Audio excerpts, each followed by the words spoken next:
सदाशिवसमारम्भां शङ्कराचार्यमध्यमाम् अस्मदाचार्यपर्यन्तां वन्दे गुरुपरम्परां। हरिः ओं श्रीगुरुभ्यो नमः।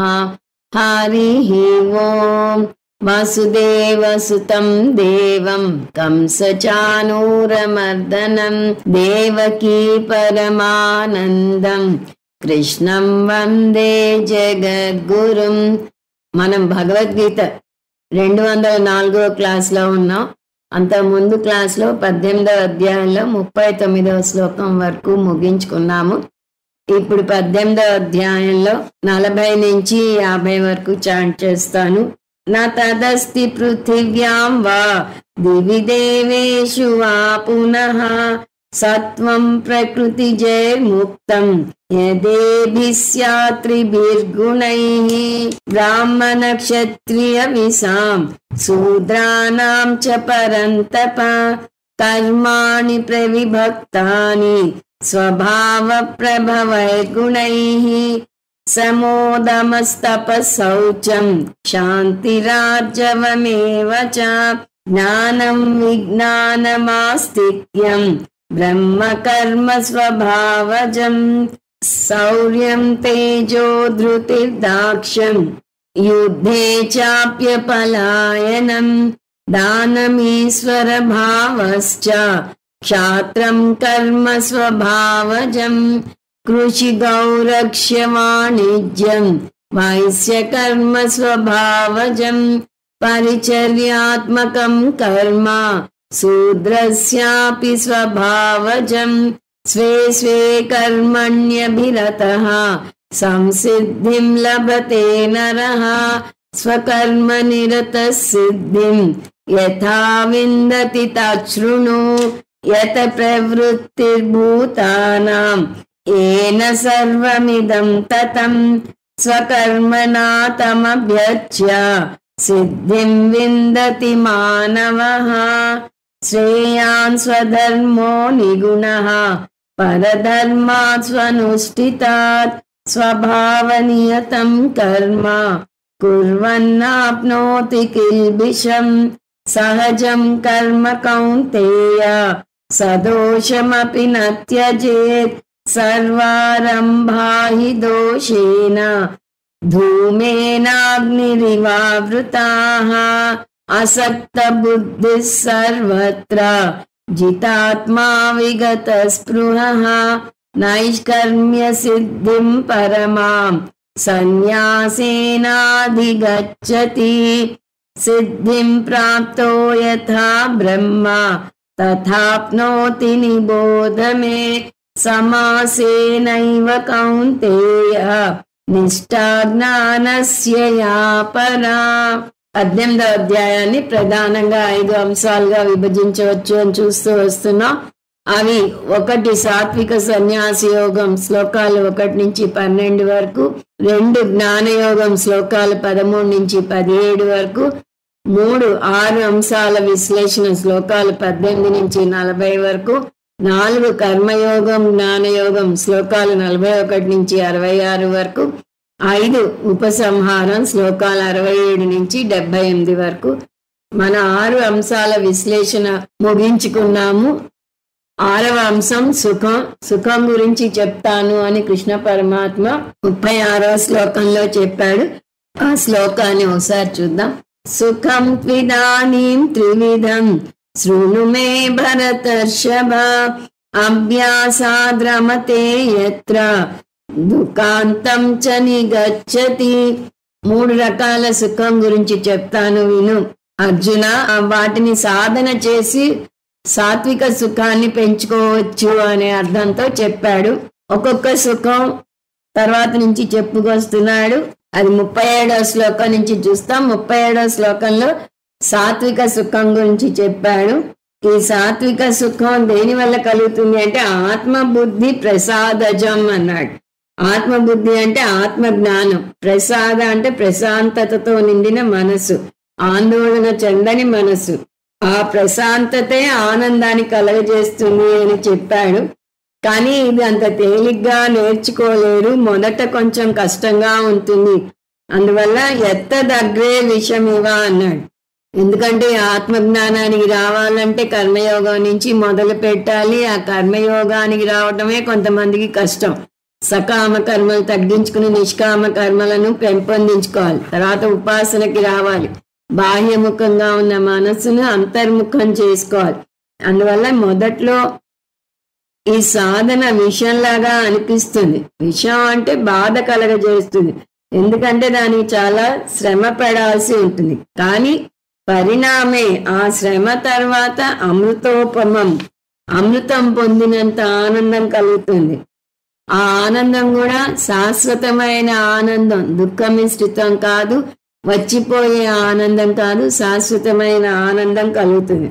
తత్సుఖం సాత్వికం ప్రోక్తం, అటువంటి సుఖాన్ని సాత్వికమైన సుఖం అంటారు అని చెప్పాడు. తర్వాత 38వ శ్లోకంలో రాజసిక సుఖాన్ని నిర్వచిస్తున్నాడు. దీన్ని సంసర్జ భోగాహ అంటారు. ఎందువల్ల అంటే విషయేంద్రియ సంయోగాత్, విషయ వస్తువులతో ఇంద్రియాలు కలవటం వల్ల కలిగే ఆనందం ఇది. దానికి కూడా శ్రమ పడాలి.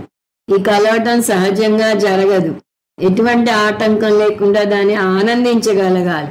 అటువంటి ఆనందం పొందగలిగితే ఎలా ఉంటుంది అంటే అమృతోపమం, అమృతంలా ఉంటుంది ఇది కూడా. కానీ డిఫరెన్స్ ఏంటి? ఎత్తదగ్రే, ఈ అమృతం మొదట్లోనే ఉంటుంది. ఏ పని చేసినా మొదట్లోనే ఆనందంగా ఉంటుంది. కొత్తగా ఉద్యోగంలో చేరితే అమృతంలా ఉంటుంది, మంచి విందు భోజనం చేస్తే అమృతంలా ఉంటుంది. కానీ ఇదంతా కొత్తలోనే. పరిణామే, కానీ విషయ సుఖాల వల్ల తర్వాత కలిగే పరిణామం ఏమిటి అంటే విషమివ, విషంలా ఉంటుంది. పూర్తిగా సాత్విక సుఖానికి భిన్నంగా.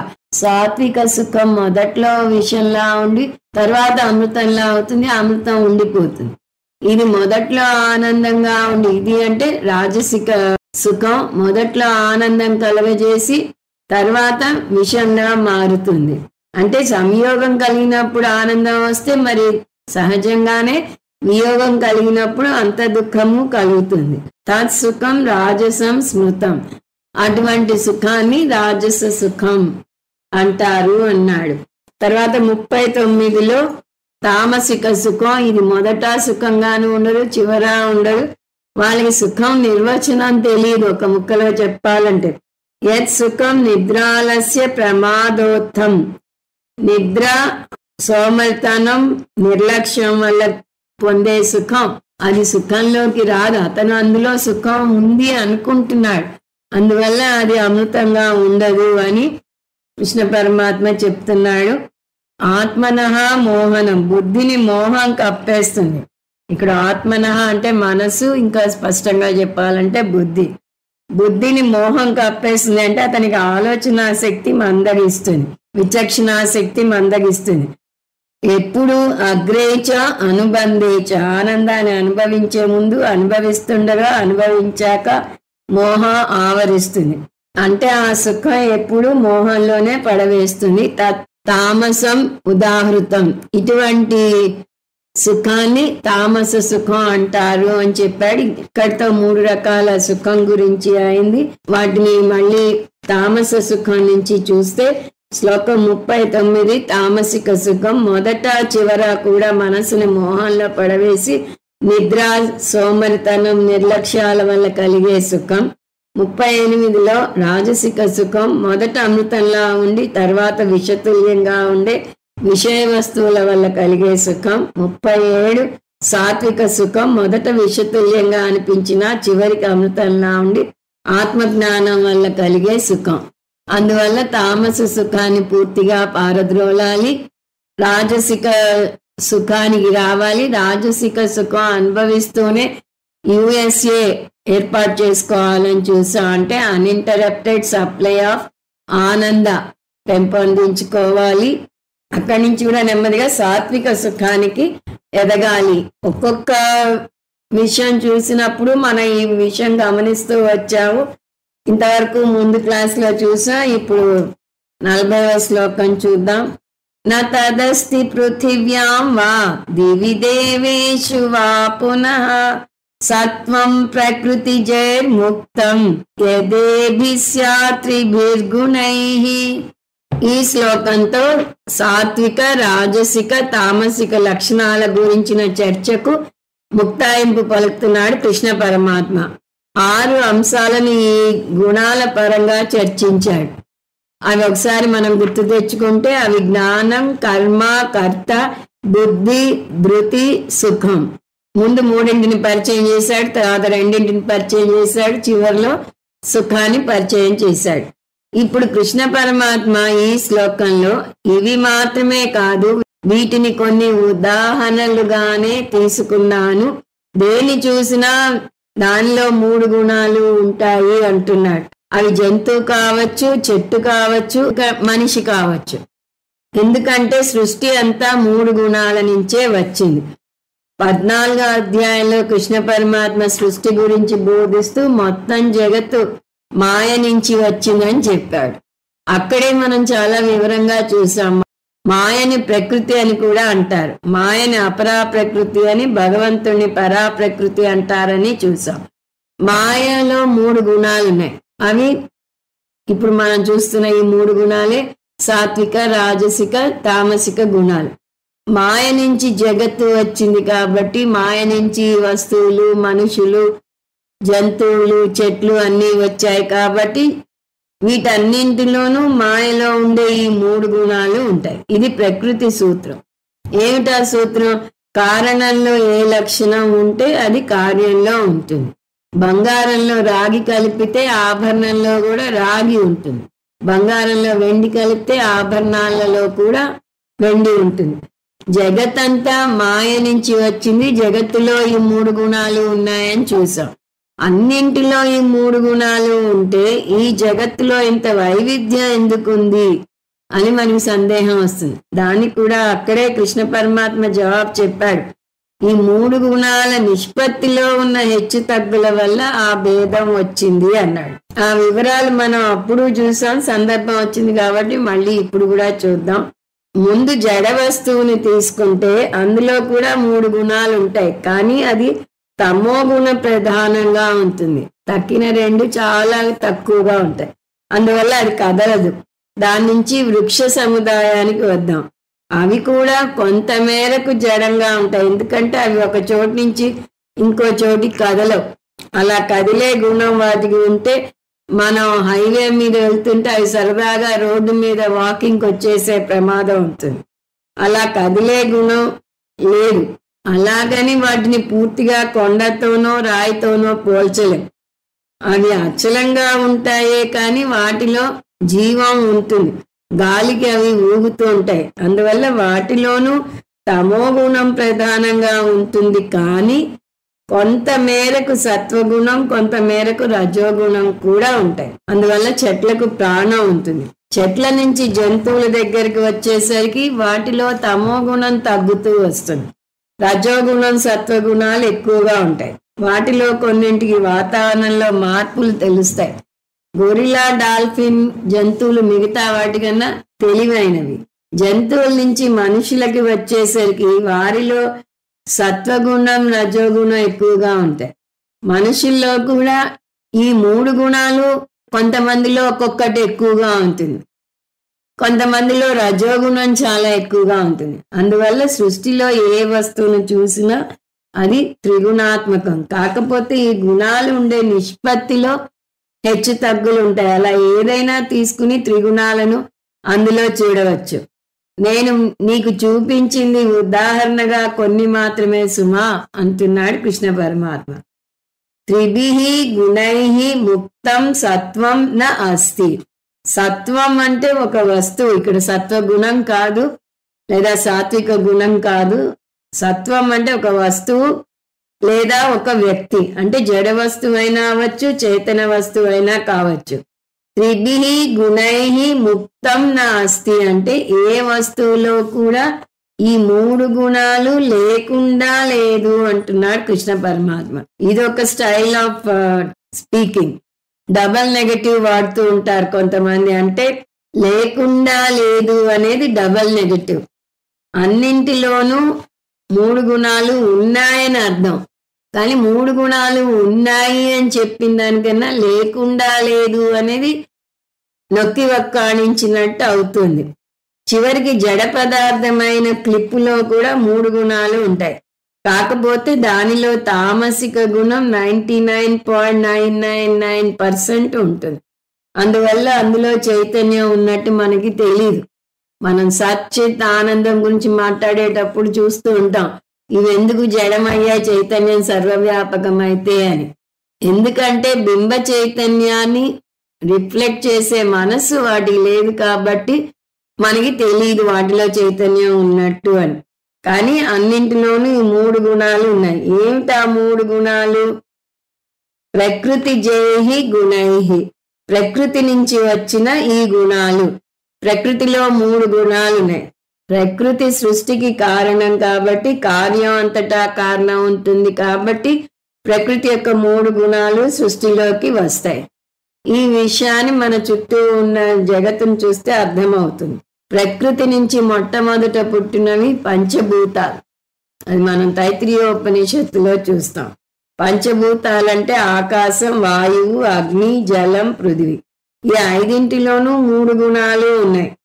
కాకపోతే హెచ్చు తగ్గులు ఉంటాయని చూస్తూ వస్తున్నాం. మనం పాంచభౌతికం అంటే పంచభూతాల నుంచి పుట్టాం. అందువల్ల మనకు కూడా ఈ 3 గుణాలు ఉంటాయి. ఈ 3 గుణాలు ఈ భూమి మీద పుట్టిన వాటికే కాదు 14 లోకాల్లోనూ ఉంటాయి అంటున్నాడు కృష్ణ పరమాత్మ. పృథివ్యాం వా దివి దేవేషు వా పునః. పృథివ్యాం అంటే పృథివీ అంటే భూలోకం, దివి దేవేషు వా అంటే ఊర్ధ్వలోకాలు, భువర్లోక, శివర్లోక, మహర్లోక, తపోలోక, జనలోక, సత్యలోకాలు. పునః అంటే ఈ 2 చెప్పకుండా వదిలేసిన లోకాలు అంటే పాతాళ లోకాలు. వాటిల్లో కూడా ఈ 3 గుణాలు ఉన్నాయి. ఏ లోకం తీసుకున్నా కూడా సాత్విక, రాజసిక, తామసిక గుణాలు ఉండకుండా ఉండవు. కాకపోతే ఆ నిష్పత్తిలో హెచ్చు తగ్గులుంటాయనే విషయం మర్చిపోకూడదు. అందువల్ల త్రిభిః గుణైః ముక్తం తత్ సత్వం న అస్తి అంటే ఈ 3 గుణాలు ఏ వస్తువులో కూడా, ఏ మనిషిలో కూడా, ఏ జీవిలో కూడా లేకుండా లేదు అంటున్నాడు కృష్ణ పరమాత్మ. దీని తర్వాత ప్రతి ఒక్క మనిషి కూడా ఈ 3 గుణాల చేత నిర్దేశింపబడతాడు అంటున్నాడు.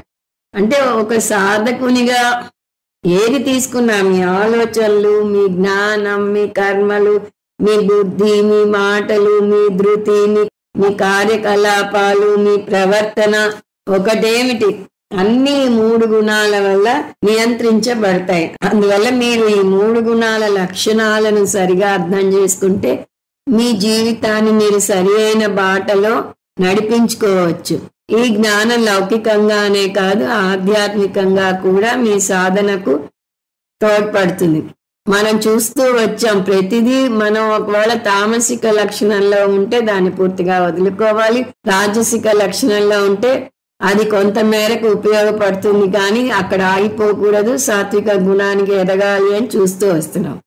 దీనితో కృష్ణ పరమాత్మ 6 అంశాలను 3 గుణాల పరంగా విభజించి నిర్వచించటం అయిపోయింది. వచ్చే శ్లోకంలో కొత్త అంశంలోకి అడుగు పెట్టబోతున్నాడు. అది చూసే ముందు మనం ఉపోద్ఘాతం చూద్దాం. మనం 4వ అంశంలోకి అడుగు పెట్టబోతున్నాము. అది కర్మయోగం, జ్ఞానయోగం. శ్లోకాలు 41 నుంచి 66 వరకు. వాటి ఉపోద్ఘాతం చూద్దాం ముందు. ఈ శ్లోకాల్లో కృష్ణ పరమాత్మ ఒకసారి గీతాబోధలోని 2 ముఖ్యమైన అంశాల సారాంశాన్ని మళ్ళీ చెప్పబోతున్నాడు. ఏమిటా 2 ముఖ్యాంశాలు? మీరు నిద్రలో లేపి అడిగినా చెప్పగలరు. అవి కర్మయోగం, జ్ఞానయోగం. నిజానికి ఈ అధ్యాయం మొదట్లోనే కృష్ణ పరమాత్మ మొదటి 17 శ్లోకాల్లో 2 అంశాల సారాంశం చెప్పేశాడు కూడా. కానీ ఇవి ముఖ్యమైనవి కాబట్టి ఇప్పుడు వాటినే ఇంకో కోణంలోంచి చెప్పుకొస్తున్నాడు కృష్ణ పరమాత్మ. కర్మయోగం అంటే ఒక సాధకుడు సమాజానికి చేసే సేవ అని, పంచమహాయజ్ఞాలని చెప్పవచ్చు. కర్మయోగం యొక్క ఉద్దేశం ఏమిటి? చిత్తశుద్ధి పెంపొందించి జ్ఞానయోగ్యత ప్రాప్తి కలగజేయటం. ఒక్క ముక్కలో చెప్పాలంటే దైవభక్తిలో గడిపే జీవన విధానం. ఈ చిత్తశుద్ధి కలగటం అంటే సాధన చతుష్టయ సంపత్తిని పెంపొందిస్తుంది. అందులో ఒకటి తీవ్ర ముముక్షుత్వం. ఈ ముముక్షుత్వం జ్ఞానయోగానికి రావాలనే తపనను పెంపొందిస్తుంది. ఈ కర్మయోగం జీవితం బాహ్యముఖంగా సాగుతుంది. దీని ప్రవృత్తి మార్గం అని కూడా అంటారు. ఇది ప్రతి ఒక్కరూ ఆచరించి తీరాలి. ప్రతి ఒక్కరూ నేను సైతం అనుకుంటూ పోటీలు పడి వారి వంతు సహకారాన్ని జగత్తుకి తిరిగి ఇవ్వాలి. నిజానికి మీరు చేస్తున్న ఏ పనిని మీరు గమనించుకున్నా కూడా దానికి మీరు జగత్తుకు ఆధారపడి ఉన్నారు. ప్రాణవాయువుని పీల్చినా, మంచినీళ్లు తాగినా, ఆహారం తీసుకుంటున్నా ఈ జగత్తుకు రుణపడి ఉన్నారు. అందువల్ల మిమ్మల్ని మీరు ప్రశ్నించుకోవాలి, నేను తీసుకున్న దానికి బదులుగా నేనేమి తిరిగిస్తున్నాను అని.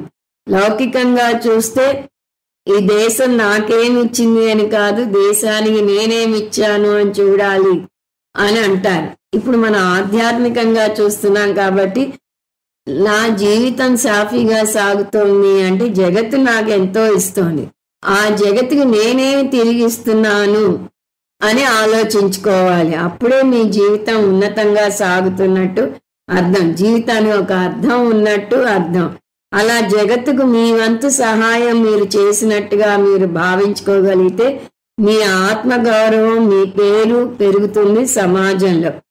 ఏ రోజైతే మీరు ప్రపంచంలో ఎవరికైనా ఏమైనా చేస్తారో ఆ రోజే మీకు మీ జన్మ ధన్యమైనట్టు అనిపిస్తుంది. అది పెద్ద పనే కానవసరం లేదు. ఎవరో ఊరికి కొత్తగా వచ్చో లేదా ఆ ఏరియాకి కొత్తగా వచ్చి ఈ మహానగరంలో ఎవరింటికో దోవ వెతుక్కుంటుంటే వారికి సరి అయిన అడ్రస్ చెప్పగలగటం కూడా పెద్ద మహోపకారమే. ఎందువలనంటే హైదరాబాద్లో నెంబర్లు సరిగా ఉండవు, పక్క పక్కనే వరుస నెంబర్లు రావు. కొంతమంది ఏం చేస్తారు, ఎవరైనా అడ్రస్ అడిగితే వాళ్ళకి తెలియకపోయినా ఇటు వెళ్ళండి అని చెప్పేస్తారు, సీదా జాబ్ అంటారు. తెలియకపోతే తెలియదని చెప్పడం ఒక మంచి పద్ధతి. కానీ ఇక్కడ ఉపకారం గురించి మాట్లాడుతున్నాం, తెలియదని చెప్పడం కాదు. మనకి ఆ అడ్రస్ తెలిస్తే మనం వారిని సరిగా గైడ్ చేయాలి. వాళ్ళు మళ్ళీ ఇంకెవరిని అడగనవసరం లేకుండా చక్కగా చెప్పగలగాలి. కొంతమంది మీరు గమనిస్తే షాపుల్లోకి వెళ్ళి ఏదైనా అడ్రస్ అడిగితే వాళ్ళు షాప్ బయట నుంచి రోడ్డు మీదకి వచ్చి లేదా డ్రైవర్ దగ్గరికి వచ్చి ఇదిగో ఇలా వెళ్ళు అలా వెళ్ళు అని సూచనలు చెప్తారు. ఒక్కోసారి మనతో కారులో కూర్చుని తీసుకెళ్లి చూపించిన సందర్భాలు కూడా ఉన్నాయి. అది సేవ అంటే అది చాలా చిన్న సేవ, కానీ మనకి ఎంతో ఆనందంగా అనిపిస్తుంది. వెతుక్కునే శ్రమ తప్పింది కదా అని అనుకుంటాం. వారికి కూడా ఒక మంచి పని చేసిన తృప్తి కలుగుతుంది. కర్మయోగం అంటే ఇలా చిన్న చిన్న సహాయాలు చేసినా సరే ఎదుటి వారికి సహాయపడుతూ ధార్మికమైన జీవనం గడపడం, ఇది మొదటి దశ. ఇది బాహ్యంగా సాగే దశ. ఇప్పుడు జ్ఞానయోగం చూద్దాం. జ్ఞానయోగం రెండవ దశ. మొదటి దాని ప్రవృత్తి మార్గం అంటే దీన్ని నివృత్తి మార్గం అంటారు. కర్మను వీలున్నంత వరకు తగ్గించుకోవాలి. మీకు తగ్గించుకోవాలని లేకపోయినా మీ శరీరమే సహకరించదు. పెద్ద పెద్ద యాగాలు యజ్ఞాలు చేయాలంటే కష్టం. ఇంట్లో సత్యనారాయణ వ్రతం చేయాలన్నా చేసే ఓపిక ఉండని పరిస్థితికి వస్తూ ఉంటాం. మనసు పోయిన చోటికల్లా శరీరం పోలేదు. మనసు పని చేసినంత వేగంగాను శరీరం పని చేయలేదు. ఆ విషయం మనం గ్రహించుకోవాలి. ఇది అంత తొందరగా అర్థం చేసుకోలేము. అందువల్ల శాస్త్రమే మనకు 50 60 ఏళ్ళు వచ్చేసరికి నివృత్తి మార్గాన్ని నిర్దేశించింది. నివృత్తి మార్గం అంటే జ్ఞానయోగ ప్రధాన జీవితం. ఇవన్నీ కృష్ణ పరమాత్మ ఇంతకు ముందే చెప్పేశాడు, కానీ వాడి సారాంశం ఇక్కడ మళ్ళీ ఇద్దాం అనుకున్నాడు. అందువల్ల మళ్ళీ చెప్తున్నాడు. కానీ ఈ రెండిటి గురించి వచ్చినప్పుడల్లా మీరు ఒక విషయాన్ని మర్చిపోకూడదు. కర్మయోగమా జ్ఞానయోగమా అనే సందేహం లేదు.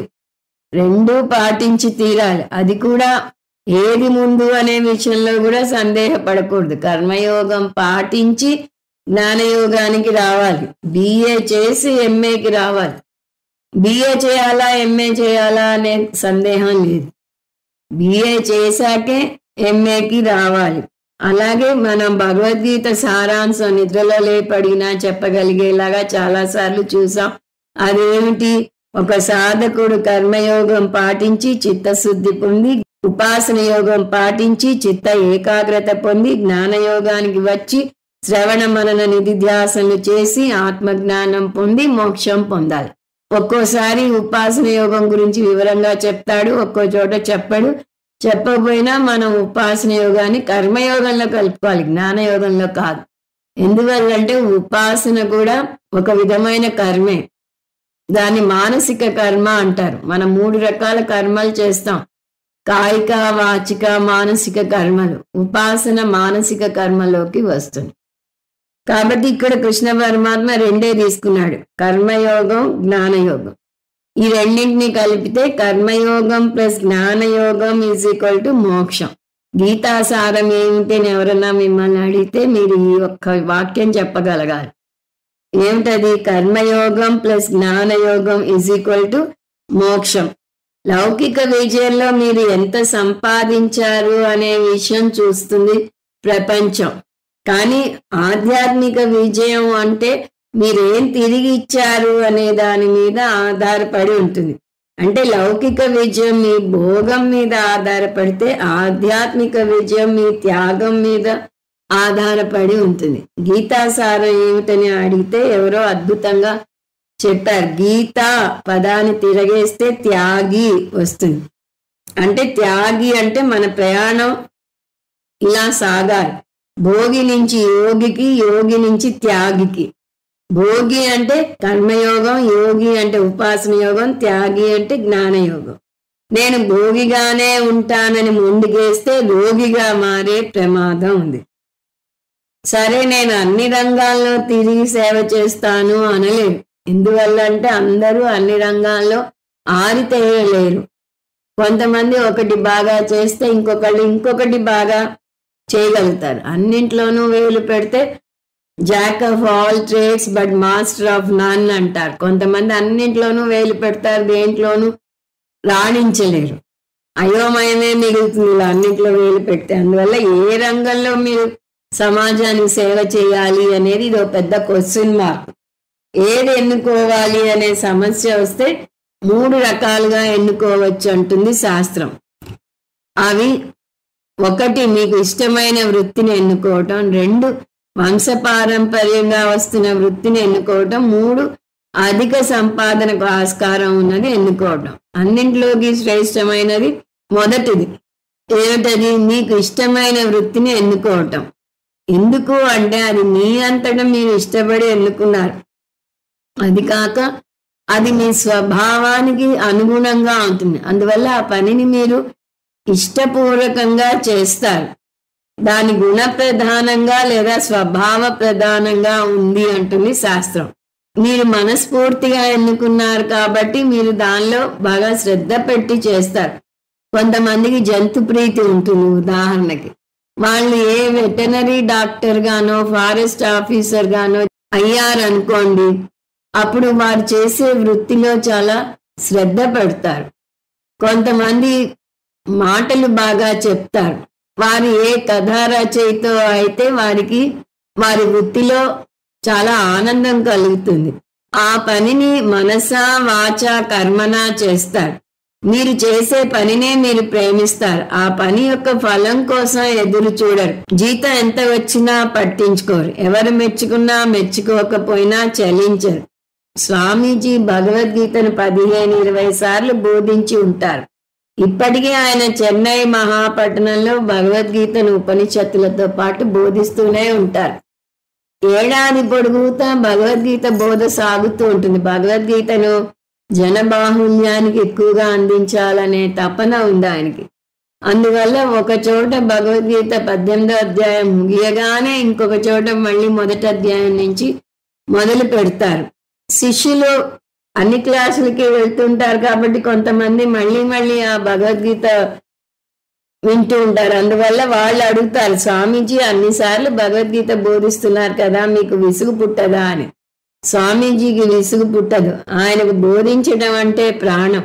నిజానికి ఆయన బోధన కనుక మీరు ప్రత్యక్షంగా వింటే ఆయన తను చెప్పే విషయంలో ఎంతగా రమిస్తారో తెలుస్తుంది. ముఖ్యంగా బ్రహ్మసూత్రాలు చెప్పేటప్పుడు ఎక్కడైనా వాదోపవాదనలు వచ్చినప్పుడు are you enjoying, I'm enjoying అంటారు చాలా సంతోషంగా. అంటే ఆయన చెప్పే విషయంలో ఎంతగా రమిస్తారో తెలుస్తుంది. మీరు ఆనందిస్తున్నారా అని అడిగి మీ సంగతి నాకు తెలియదు, నేను ఆనందిస్తున్నాను అంటారు. పైగా ఎందుకు స్వామీజీ ఎన్నిసార్లు బోధిస్తారు అంటే మీకు విసుగు పుడితే మీరు రాకండి అంటారు. కానీ ఆయన శ్రద్ధగా బోధించటం మాత్రం మానరు. పూజ్య స్వామీజీ కూడా అంతే. ఆయన చెలోక్తులు విసురుతూ ఎన్నో ఎగ్జాంపుల్స్ చెప్తారు. ఆ చెలోక్తులు విసురుతున్నప్పుడు చూడాలి, శరీరం అంతా కదిలి కదిలి నవ్వుతూ చెప్తారు ఆయన. అలా అని విషయం నుంచి పక్కకు వెళ్ళరు. ఆ కాన్సెప్ట్ మనకి బాగా డ్రిల్ చేస్తారు ఇద్దరు గురువులును. అంతగా వారు చేసే బోధలో వారు రమిస్తారు. ఆ విధంగా మనం ఏ పని చేసినా అంతగా రమించాలి అంటోంది శాస్త్రం. ఎవరైనా ఏ పనినైనా అలా తనకి ఇష్టమైనది ఎన్నుకుంటే తను చేసే పనిలో ఆనందం పొందుతారు. ఎందుకు వచ్చిన తంట అనుకోరు. అతనికి తను చేసే పని నచ్చితే కర్తగానే ఆనందం పొందుతాడు. చేస్తున్న పనిని మొదటి అడుగు నుంచే ఆనందించటం మొదలు పెడతారు. ఆనందమే ఆనందం. భోక్తగా ఎటువంటి ఫలం వస్తుందో అని దానికోసం ఎదురు చూడడు. అదే ఇష్టం లేని ఉద్యోగంలో చేరాడనుకోండి, అందులో 25 సంవత్సరాలు నిరాసక్తిగా చేశాడనుకోండి, ఎలా ఉంటుంది అతని జీవితం? సోమవారం వస్తుందంటే అమ్మో అనిపిస్తుంది. వారమంతా పని చేసేసరికి శక్తి ఉడిగిపోతుంది. ఇంకా శని ఆదివారాలు ఆనందించేది ఎక్కడ? ఉత్సాహమే ఉండదు. అందువల్ల గుణాన్ని బట్టి లేదా స్వభావాన్ని బట్టి ఎన్నుకునే వృత్తి శ్రేష్టమైనది. అలా కుదరదు అంటే రెండవ చాయిస్ వంశపారంపర్యంగా వస్తున్న వృత్తిని ఎన్నుకోవటం. గుణాన్ని బట్టి ఎన్నుకోవడం శ్రేష్టం అని వినటానికి బాగానే ఉంది, కానీ నా గుణం ఏమిటో నాకే తెలియదు అంటారు కొంతమంది. కాసేపు రజోగుణం అనిపిస్తుంది, కాసేపు సాత్విక గుణం ఉన్నట్టు అనిపిస్తుంది, కాసేపు తమో గుణం ఉన్నట్టు అనిపిస్తుంది. వాతావరణాన్ని బట్టి కూడా నా గుణం మారుతూ ఉంటుంది. నేను ఎప్పుడూ ఒకే గుణంలో ఉండలేను. అలాంటప్పుడు నాకేమిటి మార్గం అని మీరంటే వంశపారంపర్యంగా వస్తున్న వృత్తిని ఎన్నుకోండి అంటుంది శాస్త్రం. మీ వంశంలో ఏ వృత్తి వస్తుందో దాన్ని మీరు చిన్నప్పటి నుంచి చూస్తూ వస్తారు. మీకు తెలియకుండానే ఆ వృత్తిలోని మెలకువలు తెలుస్తాయి. మనం చూస్తూ ఉంటాం. సంగీత విద్వాంసుల ఇంట్లో పుట్టిన అమ్మాయి చిన్నతనం నుంచే పాటలు పాడుతుంది. వాళ్ళ ఇంట్లో తలుపు కూడా సంగీతం పలుకుతుంది అని మనం జోక్ చేస్తూ ఉంటాం. అలా సంగీతం అణువణువున ప్రవహిస్తూ ఉంటుంది.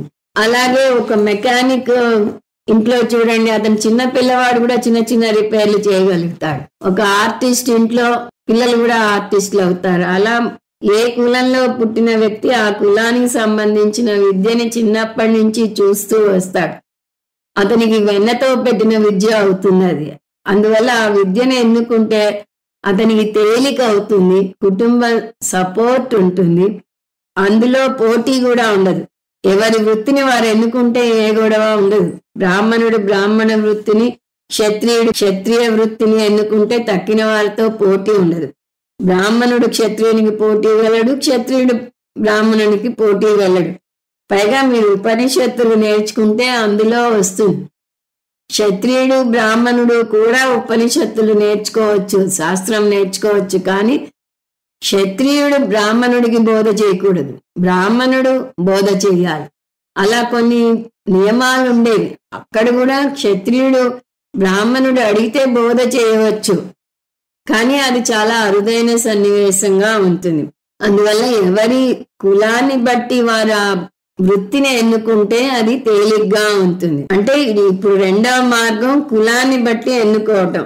కులం అంటే జాతి. పూర్వం అలా జాతిని బట్టి ఎన్నుకునేవారు. బ్రాహ్మణుడు పండితుడు అయ్యేవాడు, క్షత్రియుడు పరిపాలన దక్షత చూపేవాడు, వైశ్యుడు వ్యాపారం చేసేవాడు.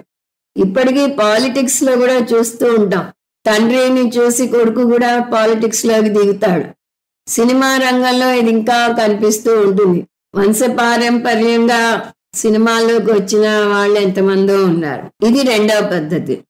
ఇది కూడా కాదు అంటే మూడవది ఉంది. అధిక సంపాదనకు ఆస్కారం ఉన్నది ఎన్నుకోవటం. నిజానికి ఇప్పుడు ప్రపంచంలో జరుగుతున్నది ఇది. ఐటీ ప్రొఫెషన్ కి లక్షల జీతం వస్తుంది.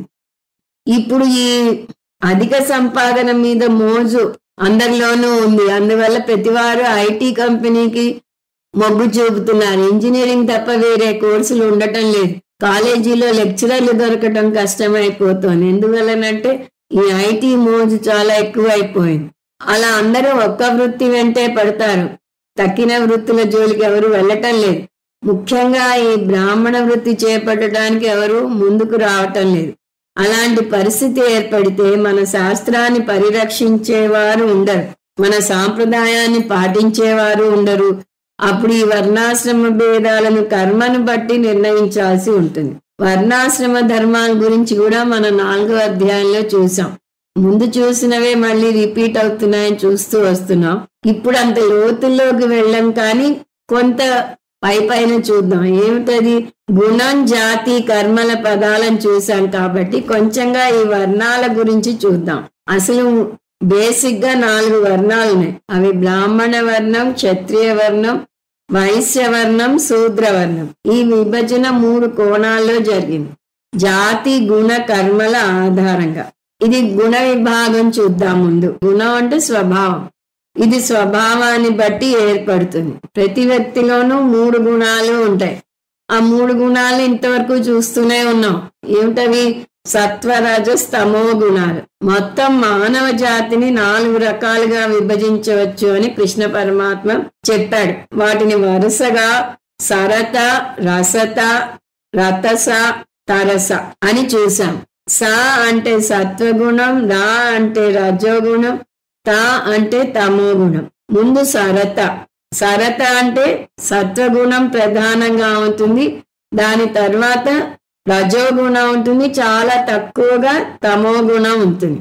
అంటే ఎక్కువ మోతాదులో సత్వగుణం, మధ్య స్థాయిలో రజోగుణం, చాలా తక్కువ స్థాయిలో తమో గుణం ఉంటుంది. ఇతను అంతర్ముఖుడుగా తెలివైన వాడుగా ఉంటాడు. ఇటువంటి వ్యక్తిని గుణ బ్రాహ్మణుడు అంటారు. ఇప్పుడు రెండవది గుణ క్షత్రియుడు. ఈ సరతాలో మొదటి 2 అక్షరాలు ఇంటర్చేంజ్ చేస్తాం. అంటే ఏమైంది? రసత అంటే ఇతనిలో రజోగుణం చాలా ఎక్కువగా ఉంటుంది, సత్వగుణం మధ్య స్థాయిలో ఉంటుంది, తమో గుణం చాలా తక్కువ స్థాయిలో ఉంటుంది. రజోగుణం మనిషిని యాక్టివ్గా ఉంచుతుంది. అందువల్ల ఇతను చాలా హుషారుగా కర్మలు చేస్తాడు, బహిర్ముఖంగా ఉండి సమాజానికి సేవ చేస్తాడు. ఇటువంటి వ్యక్తిని గుణక్షత్రియుడు అంటారు. ఇప్పుడు ఈ రసతలో సాతాని ఇంటర్చేంజ్ చేస్తాం. అప్పుడు ఏమవుతుంది? రా, తా, సా. రా అలాగే ఉంటుంది, సాత మారితే రా, తా, సా అవుతుంది. రతస అంటే అతనిలో కూడా రజోగుణం ప్రధానంగా ఉంటుంది, అందువల్ల అది ముందే ఉంది. కాకపోతే ఈ తక్కిన 2 గుణాల ప్రపోర్షన్లు మారుతాయి. మధ్య స్థాయిలో తమో గుణం ఉంటుంది, చాలా తక్కువ స్థాయిలో సత్వగుణం ఉంటుంది. ఇతను కూడా హుషారుగా పనులు చేస్తాడు, కానీ డిఫరెన్స్ ఎక్కడ అంటే ఇవి స్వార్థపూరిత కర్మలుగా ఉంటాయి. ఇటువంటి వ్యక్తిని గుణవైశ్యుడు అంటారు. ఇప్పుడు ఈ రతసలో మొదటి 2 ఇంటర్చేంజ్ చేస్తాం. రాతాని తరా చేస్తాం, సా చివర అలాగే ఉంది. సో ఏమైంది? తరస. తరస అంటే అతనిలో తమో గుణం ప్రధానంగా ఉంటుంది, దానికన్నా తక్కువ స్థాయిలో రజోగుణం ఉండి చాలా తక్కువగా సత్వగుణం ఉంటుంది, తమో గుణం ఎక్కువ స్థాయిలో ఉంటుంది. కాబట్టి మనసు హుషారుగా ఉండదు, శరీరం చెలాకీగా ఉండదు, మందకొడిగా ఉంటాడు. తమో గుణం ఉన్న వ్యక్తి గురించి మనం అనేక కోణాల్లో చూసాం. ఏ పని చేయడు, దేని మీద శ్రద్ధ ఉండదు అని. పనులు చేసినా యాంత్రికంగా చేస్తాడు. ఇటువంటి వ్యక్తిని గుణశూద్రుడు అంటాడు. అంటే మనం మొదటిది ఆఖరిది చూస్తే పూర్తి భిన్నం అయిపోయింది. సరత కాస్త తరస అయిపోయింది. అలా మార్పులు చెందుతూ ఉంటాయి. ఈ గుణాలను బట్టి వారికి కావలసిన వృత్తులను ఎన్నుకోవచ్చు. ఇలా గుణాన్ని బట్టి 4 వర్ణాలలో విభజిస్తారు. 4వ అధ్యాయంలో కృష్ణ పరమాత్మ చెప్పింది, చాతుర్వర్ణ్యం మయా సృష్టం గుణకర్మ విభాగసః తస్య కర్తారమపి మాం విద్య కర్తారమవ్యయం. గుణ విభాగం చూసాం. ఇప్పుడు కర్మ విభాగం చూస్తే ఈ విభజన వారు చేసే వృత్తిని బట్టి ఉంటుంది. బుద్ధికి సంబంధించిన కర్మలు చేయటం బ్రాహ్మణ కర్మ, వారిని కర్మ బ్రాహ్మణులు అంటారు. పరిపాలన చేయటం క్షత్రియ కర్మ, వారిని కర్మ క్షత్రియులు అంటారు. వ్యాపారం చేయటం వైశ్య కర్మ, వారిని కర్మ వైశ్యులు అంటారు. యాంత్రికంగా పనులు చేయటం శూద్ర కర్మ, వారిని కర్మ శూద్రులు అంటారు. జాతి విభాగం, ఇది పుట్టుక వల్ల ఏర్పడిన విభాగం. పుట్టుకను జన్మ లేదా జాతి అంటారు, కులం అంటారు. సో బ్రాహ్మణునికి పుట్టిన వ్యక్తి జాతి బ్రాహ్మణుడు, క్షత్రియుని పుట్టిన వ్యక్తి జాతి క్షత్రియుడు, అలా చెప్పుకుంటూ పోవచ్చు. ఇక్కడితో కర్మయోగం జ్ఞానయోగాల ఉపోద్ఘాతం అయిపోయింది. ఈ నేపథ్యంతో ఈ శ్లోకాలు చూద్దాం. 41 కర్మయోగం గురించి 41 నుంచి 49 శ్లోకాల్లో వస్తుంది. ముందు 41 చూద్దాం. బ్రాహ్మణ క్షత్రియ విసాం శూద్రాణాం చ పరంతప కర్మాణి ప్రవిభక్తాని స్వభావ ప్రభవైర్గుణైః. ఈ శ్లోకాల్లో కృష్ణ పరమాత్మ ఈ 4 వర్ణాలను పరిచయం చేస్తున్నాడు. అది కూడా జాతి పరంగా కాకుండా గుణపరంగా చెప్తున్నాడు. మనం ఇప్పుడే గుణపరంగా ఈ సరత, రసత, రతస, తరస పేర్లతో చూసాం. అది జాతి పరంగా కాకుండా గుణపరంగా ఎందుకు చెప్తున్నాడు అంటే గుణానికి తగ్గ వృత్తిని ఎన్నుకుంటే మంచిది అనే ఉద్దేశంతో చెప్తున్నాడు. బ్రాహ్మణ క్షత్రియ విసాం శూద్రాణాం చ. మనుషుల్లో 4 వర్ణాల వారు ఉన్నారు. వారు బ్రాహ్మణులు, క్షత్రియులు, వైశ్యులు, శూద్రులు. విసాం అంటే వైశ్యులు. అది కూడా గుణాన్ని బట్టి. ఒక వ్యక్తి జాతి బ్రాహ్మణుడు అవ్వచ్చు, కానీ గుణవైశ్యుడు, గుణక్షత్రియుడు అవ్వచ్చు. ఈ 4 రకాల మనుషులకు కర్మాణి ప్రవిభక్తాని, వారికి ఎలాంటి కర్మలు చేయాలో వేదాలే నిర్దేశించాయి. 4 రకాల కర్మల ద్వారా వారు సమాజానికి సేవ చేసేలాగా నిర్దేశించాయి. కర్మ అంటే వృత్తి, ప్రవిభక్తాని అంటే వాటికి విభజించి వాటిని నియమించాయి. ఏవి? వేదాలు. వేదాలు సాక్షాత్తు భగవంతుని నుంచే వచ్చాయి కాబట్టి ఈ వర్ణ ధర్మాలు కూడా భగవంతుడే నియమించాడు అని చెప్పవచ్చు. ఈ వివరణ పురుష సూక్తంలో వస్తుంది. బ్రాహ్మణోస్య ముఖమాసీత్ బాహురాజన్యకృతః ఊరు తదస్య యద్వైశ్యః పద్భ్యాగం శూద్రో అజాయత. ఈ 4 వృత్తులను శరీరంలోని 4 అంశాలతో పోలుస్తుంది పురుష సూక్తం. బ్రాహ్మణుడు మనిషికి ముఖం. ముఖం అంటే వాక్కు. వాక్కు జ్ఞానానికి, సత్వగుణానికి సంకేతం. క్షత్రియుడు చేతులు. చేతులు రక్షించినట్టుగా క్షత్రియుడు రక్షణ చేస్తాడు. వైశ్యుడు ఊరువులు. ఊరువులు ఆరోగ్యంగా ఉంటేనే మనిషి తిరగలుగుతాడు. ఆర్థిక వ్యవస్థ బాగుంటేనే సమాజం బాగుంటుంది. శూద్రులు పాదాలు. పాదాలు పనులకు సంకేతం. సమాజానికి పనులు శూద్రులు చేస్తారు. ఇందులో మీరు గమనిస్తే ఏ ఒక్క భాగం లేకపోయినా మనిషి తన జీవితాన్ని గడపలేడు. దీన్ని బట్టి శరీరంలో ప్రతి ఒక్క అంశము ఎలా ముఖ్యమో అలా ప్రతి ఒక్క వర్ణం కూడా ముఖ్యమే అని తెలుస్తున్నది. అన్ని వృత్తులు సమానమే అయితే మరి నేనేం వృత్తిని ఎన్నుకోవాలి అంటే ఇందాకే చూసాం. స్వభావాన్ని బట్టి లేదా గుణాన్ని బట్టి ఎన్నుకునే వృత్తి శ్రేష్టమైన వృత్తి.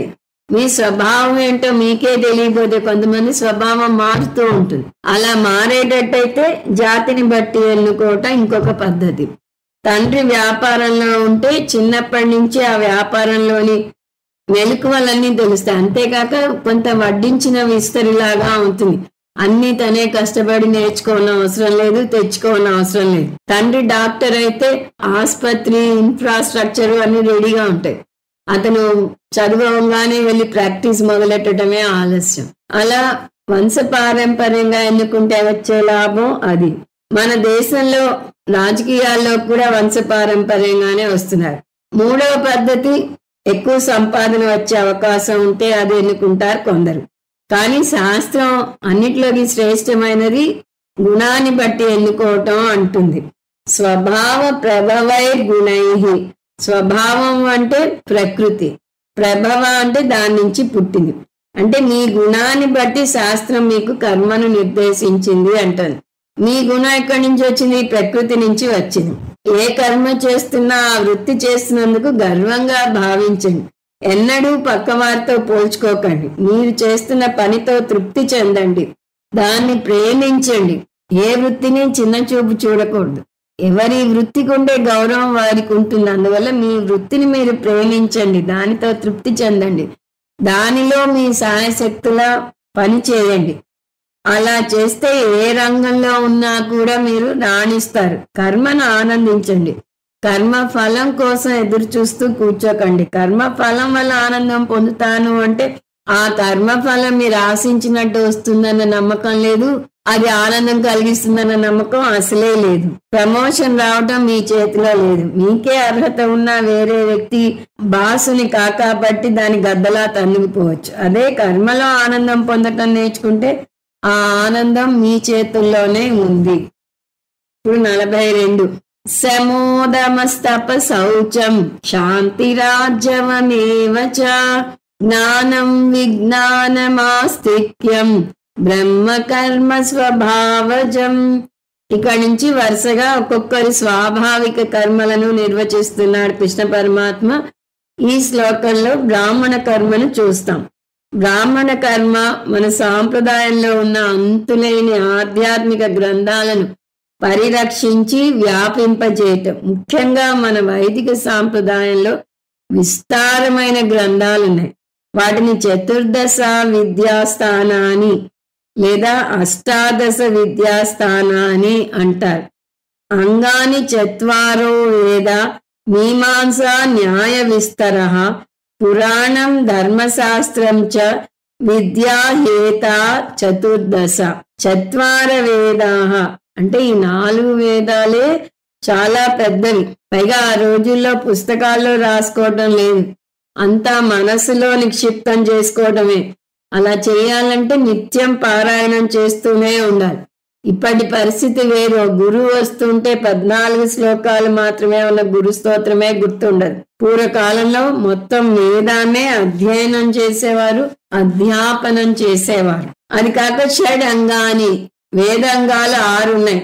అవి శిక్ష, కల్పం, వ్యాకరణం, నిరుక్తం, ఛందస్సు, జ్యోతిషం. శిక్ష అంటే వేద మంత్రాల ఉచ్చారణ, వేద మంత్రాలు ఎలా పలకాలో నేర్పిస్తుంది. కల్పం అంటే యజ్ఞాల వివరణ, కర్మకాండలు. మనకి వ్రత కల్పాలు ఉన్నాయి చాలా, అది కల్పం. వ్యాకరణం అంటే వ్యాకరణమే. నిరుక్తం నిఘంటు. సంస్కృతంలో ప్రతి పదం ఒక ధాతువు నుంచి వస్తుంది, రూట్ అంటాం. ఆ రూట్ల గురించి చెప్పేది నిరుక్తం. ఛందస్సు అంటే ఛందస్సు, పోయట్రీ రాసేటప్పుడు వాడే ఛందస్సు. జ్యోతిషం. జ్యోతిషం అంటే జ్యోతిష్ శాస్త్రం కాదు, యజ్ఞయాగాదులకు ముహూర్తాలు చెప్పేది. అలా 4 వేదాలు ప్లస్ 6 అంగాలు ఉన్నాయి, అవే 10 అయ్యాయి. వీటన్నింటి గురించి ఉపనిషత్తుల్లో చూస్తాం. ముఖ్యంగా ఇది మనం ముండకోపనిషత్తులో నేర్చుకుంటాం. మీమాంస న్యాయ విస్తర. మీమాంస శాస్త్రం అంటే వేదాన్ని విశ్లేషించే శాస్త్రం. వేదానికి ఒక సాంప్రదాయ కీ అంటాం. గురు పరంపరగా ఒక తాళం చెవితో గురువు బోధిస్తాడు. కేనోపనిషత్తులో వస్తుంది, ఇది నాకు తెలీదు అని చెప్పి ఆయన మా గురువు నాకు ఎలా చెప్పాడో అలా నీకు బోధిస్తాను అంటాడు గురువు. కాబట్టి వేదాన్ని తెరిచే తాళం చెవితో గురువు చెప్తాడు. కొన్ని సందర్భాల్లో వేదంలోని పదాలకు అర్థాలు నిఘంటువులో కూడా దొరకవు. దానికి ఈశావాస్యోపనిషత్తు గొప్ప ఉదాహరణ. అందులో చాలా పదాలకు నిఘంటు అర్థాలు ఉండవు, అది చూస్తే మనకు అర్థం కాదు. అందువల్లనే మొట్టమొదట ఉపనిషత్తు నేర్చుకోకూడదు అని చెప్తారు. తర్వాత మామూలు వ్యాకరణం వేరు, వైదిక వ్యాకరణం వేరు. కొన్ని చోట్ల మనకు గురువులు చెప్తారు ఇది వ్యాకరణ పరంగా తప్పు ఉన్నట్టు కనిపిస్తుంది, కానీ ఉపనిషత్తులను మనం తప్పు పట్టకూడదు, దాన్ని ఛాందస ప్రయోగంగా తీసుకోవాలి అని చెప్తారు. న్యాయ అంటే తర్కం. న్యాయ విస్తార అంటే తర్కం మీద మనకు విస్తారంగా అనేక పుస్తకాలు ఉన్నాయి. ప్రతిదానికి భాష్యాలు, భాష్యాలకు ఉపభాష్యాలు, ఉపభాష్యాలకు ఉపభాష్యాలు కూడా 100ల కొద్దీ ఉన్నాయి. పురాణం 18 పురాణాలు, 18 ఉప పురాణాలు ఉన్నాయి. వాటన్నింటినీ చదవటానికి ఒక జీవిత కాలం సరిపోదు. వాటి మీద మళ్ళీ భాష్యాలు వచ్చాయి. భాగవతంలోని 18,000 శ్లోకాలకు శ్రీధర స్వామి భాష్యం రాశారు. భారతంలోని 1,00,000 శ్లోకాలకు నీలకంఠుడు అనే ఆయన భాష్యం రాశారు. ఇవన్నీ చదవాలి అంటే ఎంత సమయం పడుతుందో ఊహించండి. అందువల్ల కొంతమంది కేవలం వీటిని అధ్యయనం చేయడానికే వారి జీవితాన్ని అంకితం చేస్తారు. ధర్మశాస్త్రం, ధర్మం అంటే ఏమిటి, విలువలు అంటే ఏమిటి, అందులోనూ సామాన్య ధర్మం ఏమిటి, విశేష ధర్మం ఏమిటి వివరంగా వస్తుంది ఇందులో. అంతేకాదు వర్ణాశ్రమ ధర్మాలు మళ్ళీ వేరే, అంటే ఎవరి వర్ణానికి తగ్గ ధర్మం వేరే ఉంటుంది, ఎవరి ఆశ్రమానికి తగ్గ ధర్మం వేరే ఉంటుంది. అంటే గృహస్థు పాటించాల్సిన ధర్మం ఏమిటి, బ్రాహ్మణుడు పాటించాల్సిన ధర్మం ఏమిటి, స్త్రీ ధర్మాలేమిటి, పురుషుల ధర్మాలేమిటి, ఇలా ఎన్నో భిన్న ధర్మాలు ఉంటాయి. అది కాకుండా ఈ రోజుల్లో అత్తగారికి కోడలికి మధ్య గొడవ చూస్తుంటాం. నేను కావాలా మీ అమ్మ కావాలా తేల్చుకో అని భార్య తెగేసి చెప్తుంది, తల్లి కూడా నీ భార్య కావాలో నేను కావాలో తేల్చుకో అంటుంది. ధర్మ సంకటంలో పడతాడు పురుషుడు. అలా ధర్మ సంకటంలో పడితే ఏం చేయాలి అనేది ధర్మశాస్త్రంలో వివరంగా ఉంటుంది. వీటన్నిటికీ ధర్మశాస్త్రమే జవాబు. విద్యాహేత చతుర్దశ, 14 విద్యలు ఉన్నాయి. వీటిని ఉపవేదాలు అంటారు. ఉదాహరణకు గంధర్వ వేదం, ఆయుర్వేదం, మళ్ళీ వీటి మీద భాష్యాలు ఉంటాయి. ఇన్ని అధ్యయనం చేయాలి అంటే ఈ అధ్యయనం చేసే వ్యక్తి పూర్తిగా తన సమయానంతా దీనికే కేటాయించగలిగి ఉండాలి. అందువల్లనే పూర్వ జీవన విధానం ఎలా ఉండాలి అంటే బ్రాహ్మణుడు ఇంక వేరే ఏ పని చేసేవాడు కాదు. బ్రాహ్మణుడిని క్షత్రియుడు పోషించాలి. అప్పుడు బ్రాహ్మణుడు తన అధ్యయనం మీద పూర్తిగా కేటాయించగలిగేవాడు. ఇప్పుడు కూడా సైంటిఫిక్ వరల్డ్ లో శాస్త్రజ్ఞులని ఒక ల్యాబొరేటరీ ఇచ్చి వాళ్ళకి కావాల్సిన హంగులన్నీ గవర్నమెంట్ ఏర్పాటు చేసి వాళ్ళని ఆ రీసెర్చ్ లోనే మునిగి తేలమంటుంది. వాళ్ళకి ఎప్పుడు మూడొస్తే అప్పుడు ల్యాబ్కి వెళ్ళి వాళ్ళు ఎక్స్పెరిమెంట్ చేసుకునేలాగా అన్ని హంగులను ఇస్తుంది గవర్నమెంట్. అలా పూర్వం బ్రాహ్మణులకి అలాంటి హంగులు ఇచ్చేది. బ్రాహ్మణుడికి ఏం కావాలంటే అది క్షత్రియుడు అంటే రాజు ఏర్పాటు చేసేవాడు. ఈ బ్రాహ్మణుడు తన అధ్యయనం చేయడమే కాదు అధ్యాపనం కూడా చేయాలంటే గ్రంథాలను తక్కిన వారికి బోధించాలి. సంస్కృతంలో ఉంటాయి, అందరూ అర్థం చేసుకోలేరు. ముందు అతను సంస్కృతం నేర్చుకోవాలి. సంస్కృతమే ఒక మహాసాగరం, అందులో దిగితే బయటపడటం కష్టం. సంధి సూత్రాలే చాలా ఉంటాయి. ఒక పదం అలా ఎందుకు వచ్చింది అంటే దాన్ని విడదీసుకుంటూ వెళ్ళేసరికి ఒక మ్యాథ్స్ సమ్ చేసినట్టే అవుతుంది. చాలా స్టెప్స్ ఉండి చివరికి అసలు విషయానికి వస్తాం. పాణిని సూత్రాలకు కూడా అనేక భాష్యాలు ఉపభాష్యాలు ఉన్నాయి. ఇవన్నీ నేర్చుకోవాలంటే మామూలు మేధస్సు చాలదు. అందువల్ల ప్రత్యేకించి బాగా తెలివైన వారే ఈ శాస్త్రాన్ని అవపోసన పెట్టాలి. ఇంకొక ముఖ్యమైన అంశం ఉంది. మీరు చేసే బోధ మీ శిష్యులను ప్రభావితం చేయాలంటే, వారిలో మీరు ఆశించిన ఫలితం రావాలంటే ముందు మీరు చేస్తున్న బోధను మీరు ఆచరణలో పెట్టి చూపాలి. మీరు చెప్పేదోటి చేసేదొకటిగా ఉండకూడదు. ఒక పక్క సత్యం వద అని బోధిస్తూ మీరు పాటించేది సత్యం వద అయితే శిష్యునికి మీ మీద గురేముంటుంది? సత్యం చెప్పమని వారికి చెప్పి మీరు సత్యాన్ని వద చేయకూడదు కదా. నేను చెప్పేది చేయి, నేను చేసేది చేయకు అంటే దాని ప్రభావం శిష్యుల మీద ఉండదు. అందువల్ల బ్రాహ్మణుడు అధ్యాపనం చేయటమే కాక దాన్ని ఆచార్యుడిగా ఆచరణలో పెట్టాలి. ఆచినోతి చ శాస్త్రార్థాన్ ఆచార్య స్థాపయత్యపి స్వయం ఆచరతే యస్మాత్ తస్మాత్ ఆచార్య ఉచ్యతే. ఏ ఆచార్యుడైతే తను స్వయంగా ఆచరించి చూపిస్తాడో అతన్నే ఆచార్యుడు అంటారు. ధర్మం పాటించమని చెప్పేటట్టయితే అతను ధర్మాచరణ చేయాలి. అందువల్ల అతను మేధస్సును ఉపయోగించి నేర్చుకుని బోధిస్తే చాలదు, దానికి తగ్గ కర్మ కూడా చేయాలి. అలా అధ్యయనం, అధ్యాపనం, ఆచరణం చేసే వ్యక్తి జీవితం వేషజాల పోకుండా సాదాసీదాగా ఉండాలి. సాధారణ జీవనం గడిపే వ్యక్తి అధ్యయనం చేయగలడు. సుఖార్థి త్యజతే విద్యాం విద్యార్థి త్యజతే సుఖం. సుఖార్థిన కుతో విద్య కుతో విద్యార్థిన సుఖం. సుఖం కోరే వ్యక్తి విద్యను పొందలేడు. ఎందువల్లంటే సుఖాలను అమర్చుకోవటంలోనే జీవితం గడిచిపోతుంది. అందువల్లనే పూర్వం గురుకుల విద్యా వ్యవస్థను పెట్టింది. రాజకుమారులు కూడా గురుకులానికి వెళ్లి తక్కిన శిష్యులతో పాటు కలిసి విద్యను పొందేవారు. మామూలు జీవనం గడిపేవారు అక్కడ కూడా. అందువల్ల బ్రాహ్మణ వృత్తి అంటే సాధారణ జీవనం, వేద అధ్యయనం, ధర్మాచరణ, వేద అధ్యయనం చేస్తూ అందరికీ ఆదర్శప్రాయంగా నిలవాలి. ఎటువంటి ఆదర్శం?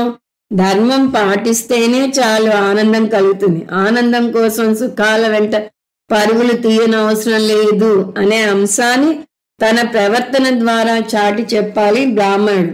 ధర్మాన్ని పాటిస్తేనే చాలు శాంతి, భద్రత, ఆనందాలు కలుగుతాయి అని అర్థం చేసుకుంటారు మనుషులు.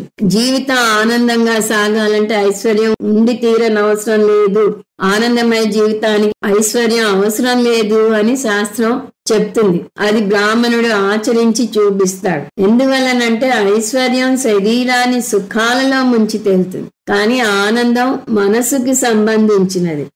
ఇది మాటల్లో చెప్తే తేలిగ్గా అర్థం కాదు.